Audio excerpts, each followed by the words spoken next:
Good morning, everyone. My name is Isabella, and I am in my 40s. Ethan, a wonderful man, and I had recently married, and I was adjusting to life as a wife with his adult son from his previous marriage. His son, Mason, is one of the most courteous and intelligent young men I've ever had the pleasure of dealing with. He is in his early 20s already, although it has not always been straightforward to adjust to our new life as a blended family over time. Mason moved in with us to complete his studies. Even so, we've grown closer today, and I want to tell you, we anticipated pleasant weather and high energy on this bright Saturday morning. This meant Mason and I would be alone for the next few days, as Ethan had left early for a work trip over the weekend. I was going to spend the day doing spring cleaning as planned. I took a break from the daily chaos to relish the peace of my home while listening to my beloved playlist. There was brilliant sunlight. I couldn't wait to start, as it seemed like the ideal day to finish some chores. The windows cast a warm glow throughout the home, making it feel cozy and inviting. I was eager to begin using them. The house was quiet, and I knew Mason was home, but he usually slept in on weekends, so I figured I'd have a few hours to myself while humming along to the music I created. I chose a casual look consisting of a light tank top and a mini skirt. I wanted to wear something comfortable and simple to move in. I could tell he was looking at me with a curious expression on his face, almost as if he was meeting me for the first time. His gaze lingered on me, capturing every movement and detail. I gave him a friendly smile in an attempt to shake off the flutter of self-consciousness that was affecting me. I knew that something was coming my way. "My morning greetings, Mason." I said it with elation, hoping that my tone would conceal the strange sensation that was developing in my chest. He blinked, almost as if returning to the present moment, before smiling at me from the corner of his eye. "Morning," he replied, but his gaze was different. It wasn't just a simple greeting. His eyes seemed to follow me for longer than usual, studying me with an intensity that I couldn't ignore. There was something he wanted to say, something unspoken, but he didn't say it. Instead, he just watched me clean. I could feel his eyes on me, and I must admit that it caused a fluttering sensation in my stomach that I couldn't quite describe. At that precise moment, it appeared that something had changed between us, as if we were in our own world, where everything else faded away as I dusted the higher shelves. Perhaps the quietness of the house or the gentle morning light enveloping everything in a warm embrace triggered the sensation. A quick glance over my shoulder revealed Mason had moved closer to me, but his gaze remained fixed on me. His focus was so intense that I felt self-conscious, but I couldn't take my gaze away. Something in his eyes piqued my interest and intensity, as if he were seeing me in a way I wasn't accustomed to. Even though I tried to ignore it, I couldn't help but feel heat rising in my cheeks as he looked at me. Despite the fact that I was discussing trivial matters, I maintained a light tone. I was attempting to adjust a picture frame on a high shelf when my skirt started to ride up slightly. As I turned my head to look behind me, I noticed Ryan's eyes widening, dropping to the spot where my skirt had risen, and then quickly looking away. I was surprised by his response, but I couldn't help but feel excited about our conversation. Despite the fact that neither of us spoke, we felt a deep connection with one another. Despite my efforts to ignore it, my heart raced so quickly that I momentarily lost my balance and stumbled before regaining my footing. I could feel his support as he rested his strong hands on my waist. As I glanced up at him, our eyes locked momentarily, causing the world to pause and revealing an unexpected yet intense chemistry between us. The touch was gentle but firm, and our gazes locked. I murmured my voice in a more subdued tone than usual, almost as if our proximity had altered the very air that surrounded us. I could see a faint blush creeping onto his face, but he didn't pull his hands away. Instead, his fingers lingered just a second longer than necessary, and the warmth in his eyes felt entirely new. "No problem," he said quietly. His voice steady but slightly shaken. It was as if we were both off balance, and the air around us seemed to hum with the energy that was building between us for the rest of the morning. He stayed close. We finished cleaning, but I noticed how much he lingered near me, how his hand occasionally brushed against mine. Each accidental touch and glance we exchanged seemed to intensify the silent energy building between us. Eventually, we were finished with the chores, and I suggested that we take a break. We settled onto the couch, sipping iced coffee, but the air between us was different. We both seemed quieter than usual. Perhaps still trying to process the shift that had happened between us, I glanced over at him, and once again I saw his gaze on me, soft but steady, as though there was something he was trying to express without words. "So do you enjoy these?" lazy with a gentle smile. I broke the silence and asked the question in the hopes of easing the tension that was present.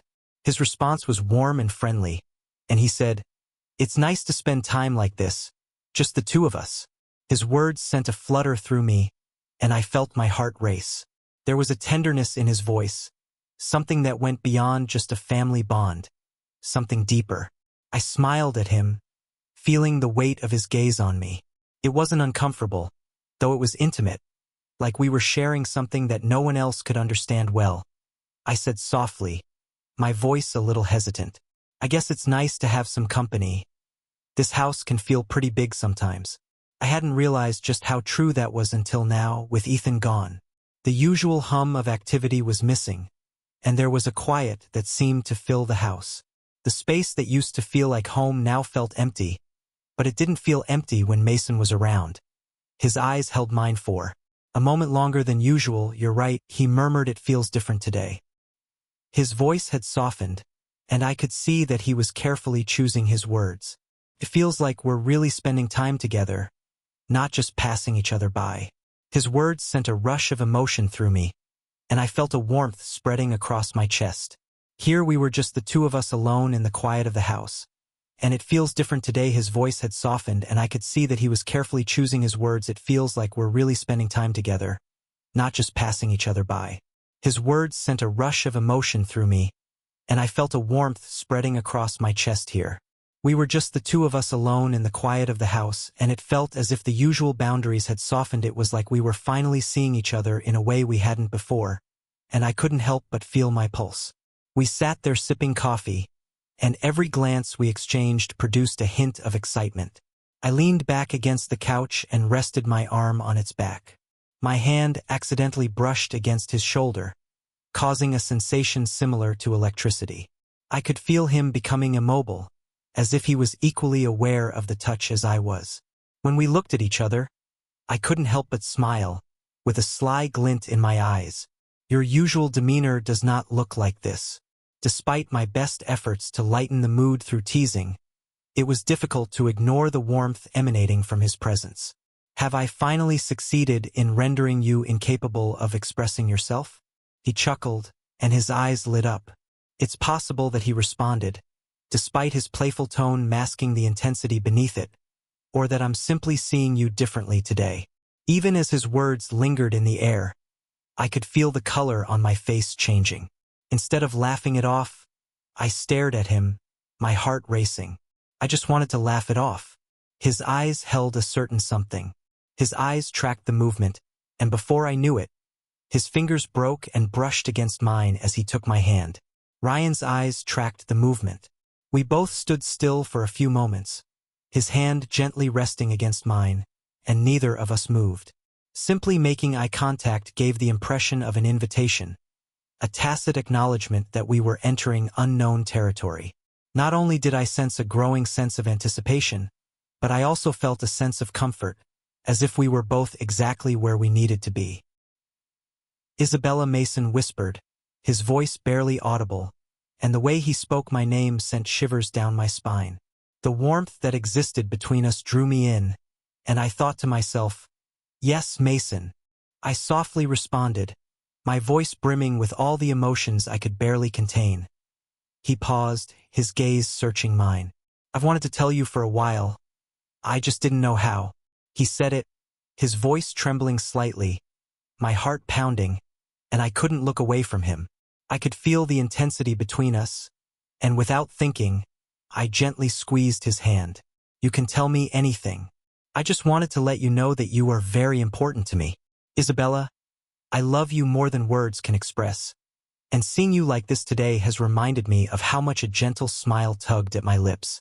I felt my own heart open, and the walls I'd built around myself started to fall down. "I love you more than words can express. Mason, I understand what you're saying. It's impossible to ignore our connection." Before I could stop them, they spoke the words, and once they did, I felt a strange sense of relief. It was the truth, and I couldn't deny it. As he moved closer, his face was only a few inches away from mine, and his hands remained warm and steady.